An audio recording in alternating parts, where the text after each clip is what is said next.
आज हम करने वाले हैं क्लास 7th का एक्सरसाइज नंबर 6.2 का क्वेश्चन नंबर 1। इसमें कह रहा है find the value of unknown exterior angle x in the following diagrams.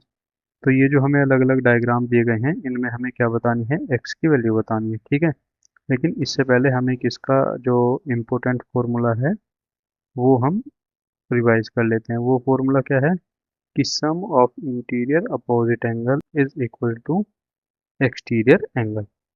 ठीक है, तो इस फॉर्मूले को अप्लाई कैसे करते हैं कि मान के चल रहे हैं हम कि यहाँ पे ये एक ट्रायंगल बना हुआ है।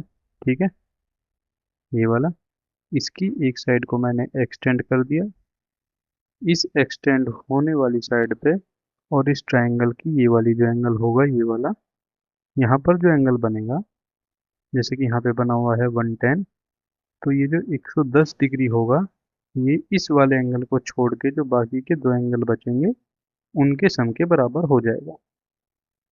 ठीक है,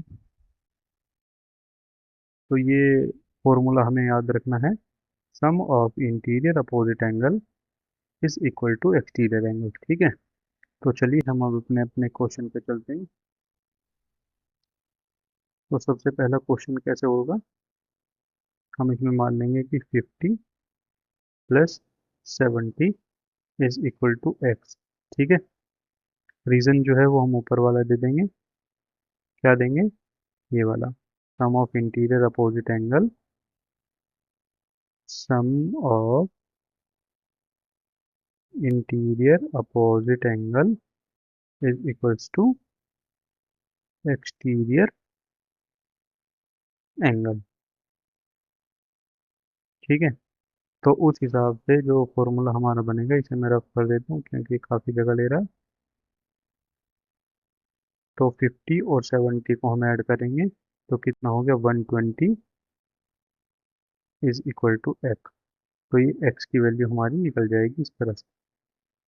ठीक है, अगला क्वेश्चन है, इसमें हो जाएगा 65 plus 45 is equal to x. ठीक है, तो 5 और 5 10 कैरी जाएगा 1, 6 और 4 10 और 1 11। तो एक्स की जो वैल्यू होगी वो होगी हमारी x इज इक्वल टू 110। ठीक है, तो ये हो जाएगी x की वैल्यू।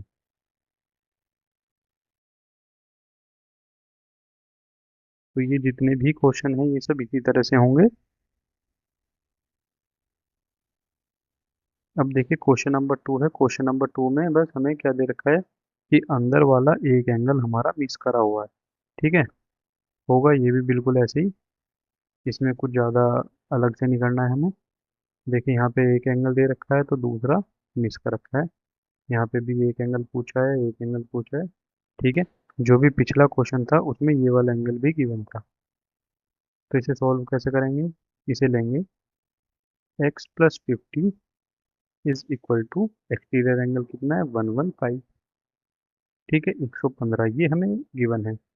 तो x की वैल्यू निकालने के लिए x is equal to 115 minus 50।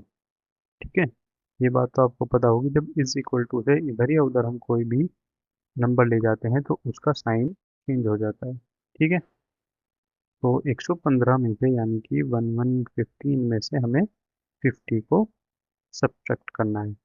5 आ जाएगा और 5 के बाद 6 11, तो 5 और 6 11। तो x की जो वैल्यू आ जाएगी वो आ जाएगी 65। ठीक है, उसी तरह से सारे क्वेश्चन है, यहाँ पर हम x की वैल्यू निकाल सकते हैं। अब देखिए क्वेश्चन नंबर 3। क्वेश्चन नंबर 3 में हमारी जो एंगल सम प्रॉपर्टी होती है उसका यूज करा गया है। एंगल सम प्रॉपर्टी क्या होती है कि अगर कोई एक ट्रायंगल है,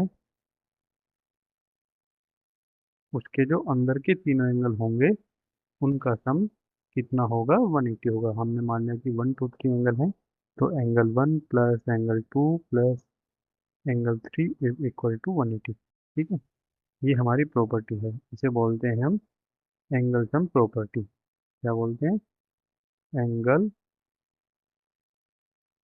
सम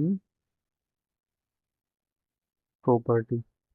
ठीक है, तो इस एंगल सम प्रॉपर्टी से ये वाला एंगल और ये तीनों जो एंगल होंगे वो कैसे हो जाएंगे, वो इक्वल हो जाएंगे। उन तीनों का सम कितना होगा, 180। ठीक है, ये हम ग्रीन पेन ले लेंगे। क्या करेंगे, x + 50 + 60 इज इक्वल टू 180। क्यों, रीजन लिख देंगे, एंगल सम प्रॉपर्टी। ठीक है, तो x प्लस इन दोनों को ऐड कर लेंगे, तो 6 और 5 11, तो 110 is equal to 180। Then x is equal to 180 minus 110, यानी कि 70 डिग्री। तो x की जो वैल्यू आई है वो आई है हमारी 70 डिग्री। ठीक है, तो x की